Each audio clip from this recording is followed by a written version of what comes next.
crowded bank lobby falls silent as two armed FBI agents rush in. All eyes are on the tall black man in the middle of the room. The manager smirks, expecting him to be dragged away in handcuffs, but instead, the agents stand to attention, snap a salute, and say, "Sir, it's an honor." No one saw this coming, especially the manager. The morning sun spilled through the tall glass windows of the bank, casting sharp rectangles of light across the polished marble floor. The place was alive with the hum of chatter, the rhythmic clacking of keyboards, and the faint, steady whir of the air conditioning. Customers shuffled in and out, some in suits, others in casual clothes, each going about their business with the same practiced routine. Through the glass doors, a man stepped. Inside, tall, composed, dressed in a plain button-up shirt and dark slacks. His clothes were neat but unremarkable, the kind that drew no attention. In his right hand, he carried a small, worn leather briefcase, the handle molded perfectly to his grip. Without a word, he joined the line, glancing once at the clock on the far wall before returning his gaze to the front, patient and still. From behind the counter, the bank manager's eyes narrowed. She had been in this business long enough to notice patterns, or so she thought, and something about this man didn't sit right with her. Her lips barely moved as she leaned toward a teller, murmuring just loud enough to be heard. "Watch. That guy," she whispered, tilting her chin toward the briefcase. "Something's off." The teller gave a quick, uncertain glance, then looked back to the man, who stood quietly with his hands resting on the handle, his face calm, unreadable, but the manager's focus sharpened. She noticed the way he scanned the room when someone entered, the way he shifted his weight slightly on his feet, alert but not nervous. In her mind, those weren't the habits of an ordinary customer. The line moved slowly, and the man waited without complaint. When he reached the front, his voice was low, polite, measured. "Good morning. I'd like to make a withdrawal, please." He slid a form and his identification across the counter. The teller took it, glancing at the name and photo. But before she could begin the transaction, the manager stepped forward. "Let me see that," she said, taking the ID and holding it up to the light as if it were counterfeit currency. Her brow furrowed. "This doesn't look right. Where did you get this?" The man met her eyes with the same calm expression. "It's mine, issued legally. If there's a problem, you can verify it." His tone wasn't confrontational, but there was a quiet firmness to it, the kind that didn't invite unnecessary argument. The manager, however, was already convinced of her own narrative. She began asking questions that had little to do with the transaction. "Why do you need this much cash? What's in the briefcase? Where are you from?" The man took a slow breath, his patience thinning. "I've provided the required identification. I believe that's all you need for this transaction." But his calm only seemed to fuel her suspicion. She straightened, scanning the room before pulling out her phone. Her voice dropped to a low, urgent tone as she dialed a number she rarely used. "This is an emergency," she said into the receiver. "I have a dangerous suspect here, possibly armed. I believe he's connected to criminal activity. You'll want to send someone fast." She didn't call the local police. No. This warranted more in her mind. The FBI, she exaggerated every detail, painting him as a threat to everyone in the room. A few customers overheard fragments of her side of the call, and whispers began to ripple through the lobby. Some people shifted uneasily, while others stole quick, curious glances at the man, as if waiting for him to do something to justify the tension. He didn't. He simply picked up his briefcase, stepped aside, and waited near the far wall. He stood tall but relaxed, his hands loosely clasped in front of him, the picture of composure. Behind the counter, the staff busied themselves with the pretense of verifying his documents. Though in truth, the manager's mind was no longer on the withdrawal. She was already picturing the moment agents stormed in, her quick thinking earning her praise for stopping a criminal. Every few seconds, she glanced toward the glass doors, her heart quickening at the thought of black SUVs. Pulling up outside, customers glanced between her and the man, their curiosity mounting. The briefcase remained a silent mystery at his side, its contents hidden from everyone. Whatever was inside seemed to weigh more heavily on the minds of the bystanders than in the man's grip. The air felt tighter now, the normal bank chatter replaced by low murmurs, and the sound of the clock ticking on the wall. Somewhere outside, the faint echo of sirens began to grow. The tension was no longer just in the manager's imagination. It was in the room itself, waiting to break. The low wail of sirens grew louder until it was no longer background noise, but a force pressing into the walls of the bank. Heads turned toward the tall glass doors just as two black SUVs tore into the parking lot. Tires screeching, engines growling like predators closing in on prey. Doors flew open in near-perfect unison, and armed agents spilled out, their dark suits and earpieces giving them an aura of controlled danger. They moved quickly, their hands resting on the grips of their holstered weapons. Eyes scanning every inch of the bank as if each second mattered. Conversations inside fell silent, replaced by the sharp echo of their footsteps on the marble floor. Customers instinctively stepped back, clearing a wide, invisible circle around the man standing near the counter. He didn't move, didn't flinch, only watched as the tide of authority swept toward him. The manager's chest swelled with self-satisfaction. She had been waiting for this exact moment, the one where her quick judgment would be validated in front of everyone. Her heels clicked against the tile as she stepped forward, pointing directly at the man with a voice loud enough for every corner of the bank to hear. "That's him right there," she announced, her words dripping with triumph. A few customers gasped softly, some clutching their belongings closer, their eyes darting between the man and the incoming agents. The man remained perfectly still. His briefcase rested on the counter now, the worn leather softening against the cool surface. Slowly, deliberately, he placed both hands flat on the counter in full view, making it clear he posed no threat. His posture was open, his movements precise, the kind of control that made him stand out even more in this sea of fear and suspicion. The lead FBI agent, a tall figure with sharp features and eyes that missed nothing, advanced until he was only a few feet away. His team fanned out behind him, their stances tense, ready for anything. The air inside the bank felt thick enough to choke on, every breath shallow, every heartbeat amplified. The manager leaned slightly toward the agent, as if expecting him to snap the cuffs on then and there. But instead, the agent stopped, studying the man with a gaze that lingered just a little too long to be routine. Something shifted in his expression, a flicker of recognition that softened the steel in his eyes. Without warning, he straightened his spine, brought his right hand up in a crisp, flawless salute, and held it there, out. The sound of the gesture, the faint swish of fabric, the sharp stop seemed to echo louder than the sirens ever had. A moment, no one moved. The bank froze, suspended in disbelief. The tension shattered, not with noise, but with the stunned silence that followed. Gasps rippled through the customers. The manager's confident smirk faltered, her mouth opening, slightly as if her brain couldn't reconcile what her eyes were seeing. The second agent, positioned to the right of the lead, stepped forward and mirrored the salute, his voice carrying across the still room. "Sir," he said, his tone heavy with respect, "it's an honor." The words hung in the air like a thunderclap. The manager blinked rapidly, glancing between the two agents and the man she had been certain was a criminal. Her voice, when it came, was thin and uncertain. "What's going on? Isn't he dangerous?" It wasn't just a question. It was a desperate attempt to make sense of the script she thought she had written. The lead agent turned his head slowly toward her, his eyes narrowing, his expression the kind that could cut through any excuse. "Dangerous," he repeated, the word laced with disbelief and something colder. "Ma'am, you just called the FBI on a national hero." His voice was steady, almost too calm, but it carried the weight of a reprimand that needed no further explanation.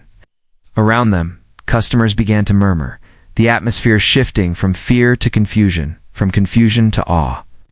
The man didn't speak, didn't gloat, letting the silence work for him, his calm presence now the most commanding force in the room. The silence in the bank was broken only by the steady hum of the air conditioning, but it carried a new weight now, the weight of truth about to surface.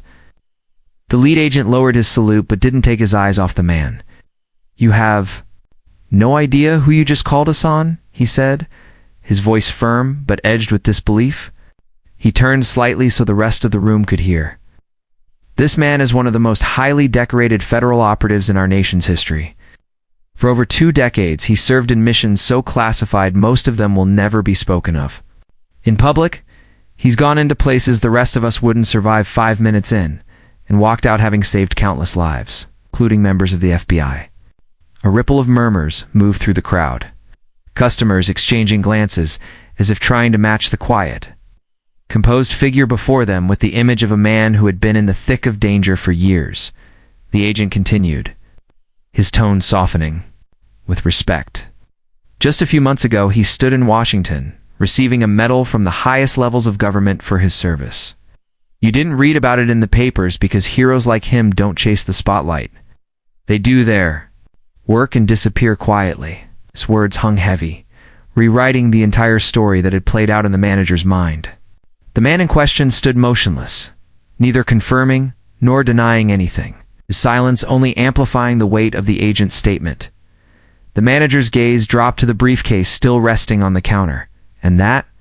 she asked, her voice suddenly small, almost hopeful for a reason to cling to her suspicion.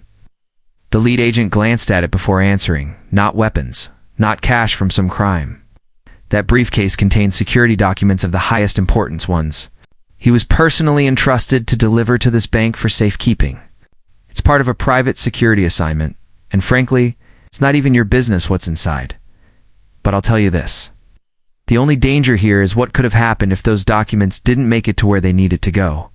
The room seemed to tilt slightly, the tension shifting away from the man toward the manager, who now stood under the collective scrutiny of everyone present. The second agent took a step closer to her, his voice calm but pointed. "Al. You didn't check his credentials. You didn't verify his ID. You skipped every step you were trained to take before escalating the situation. And you called in a federal response based solely on your assumptions."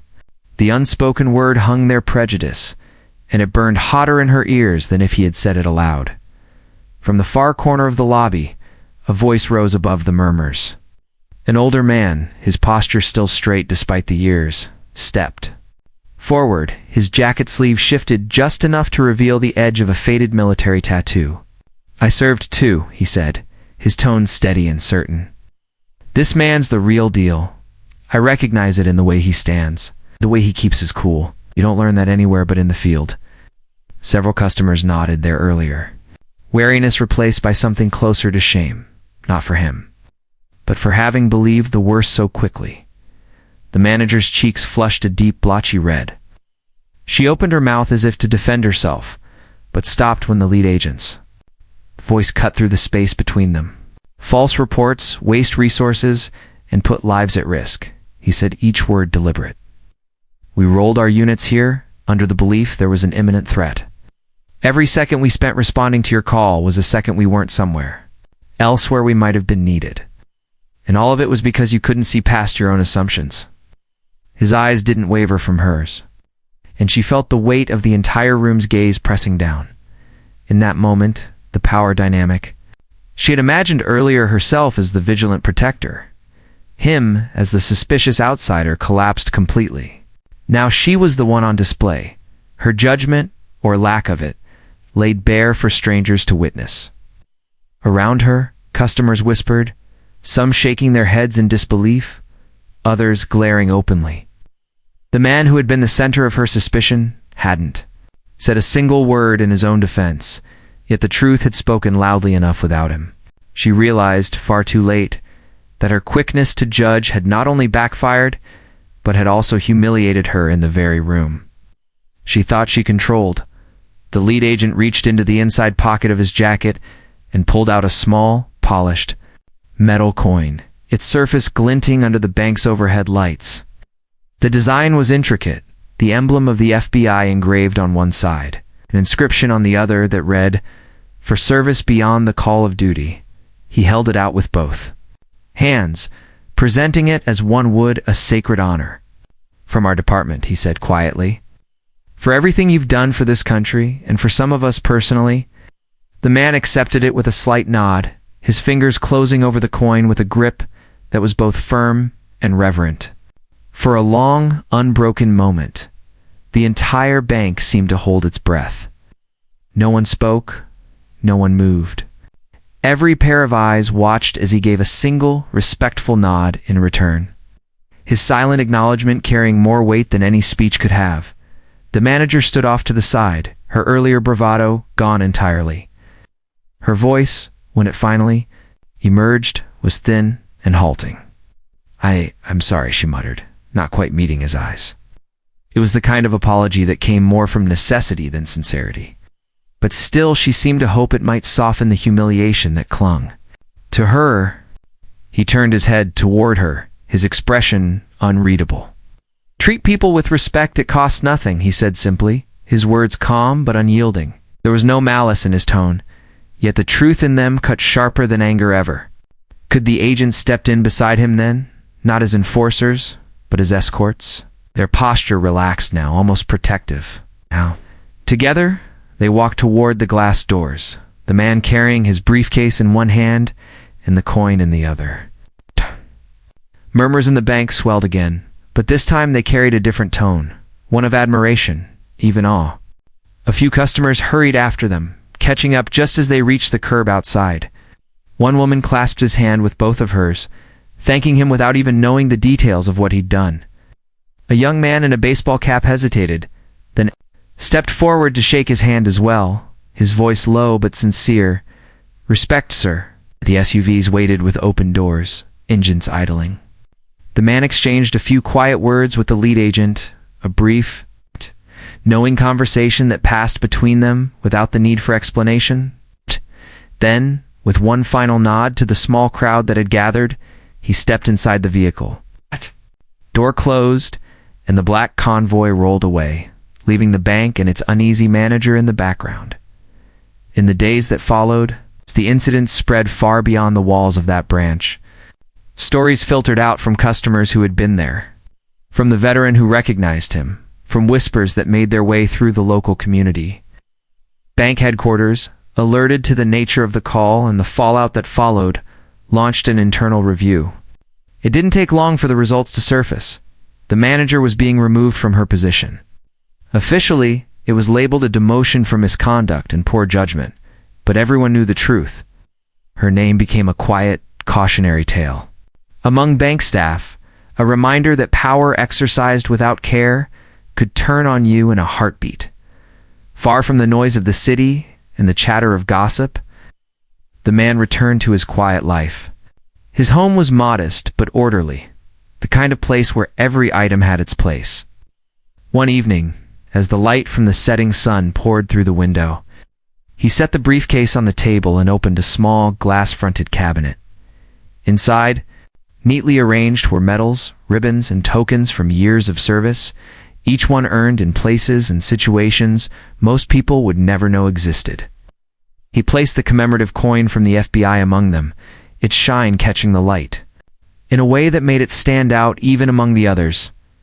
For a moment, he stood there, looking at it, his mind somewhere far away in deserts, in crowded cities, in places where the line between life and death had been razor thin.